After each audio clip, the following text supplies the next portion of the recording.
রহিম। আপনারা দেখতে পাচ্ছেন শীতের এই মৌসুমে খেজুর গাছ কাটার জন্য গাছিরা ব্যস্ত সময় পার করছে এবং তারা প্রতিদিনই ন্যায় আজকেও গাছ কেটে পরিষ্কার করছে রস বের করার জন্য।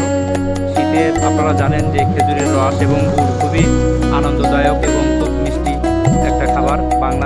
বাংলা এবং বাঙালির ঐতিহ্যের সাথে এই গাছ এবং গাছের রস মিশে আছে দীর্ঘদিন ধরে এবং চাষিরা ব্যস্ত সময় পার করছে আপনারা দেখতে পাচ্ছেন। এবং আপনাদের গ্রাম অঞ্চলের যে ঐতিহ্য তার একটা অংশ এই খেজুর এবং খেজুরের রস এবং খেজুরের গুড়, যা পিঠাপুলির একটা মূল উপাদান হিসাবে ব্যবহৃত হয়। আপনারা আরও দেখতে পাবেন আমাদের আশাশুনি থানার বিভিন্ন অঞ্চলে এই গাছগুলো আপনারা রোডের ধারে বাড়ির আঙিনায় এবং বিভিন্ন স্থানে এই খেজুর গাছ দেখতে পাবেন।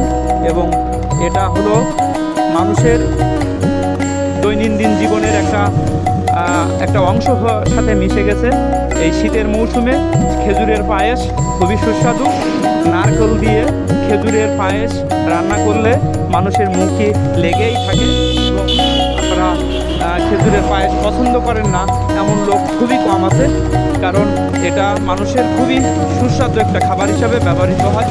আপনারা আরও দেখতে পাবেন এই রোডের ধার দিয়ে গাছিরা ব্যস্ত সময় পার করছে রস বের করার জন্য। সবাইকে অসংখ্য ধন্যবাদ আমাদের সাথে থাকার জন্য। আমরা আছি আশাশুনি থানার একটি রোডের ধারে, যেটা হলো আশাশুনি টু সাতক্ষীরা রোড।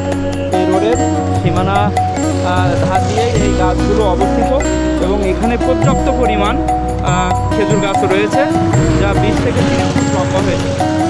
সবাইকে অসংখ্য ধন্যবাদ আমাদের সঙ্গে থাকার জন্য এবং আমাদের পেজগুলো ফলো এবং লাইক করার জন্য।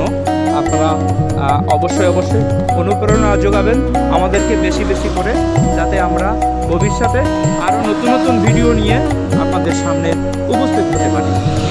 আল্লাহ হাফেজ।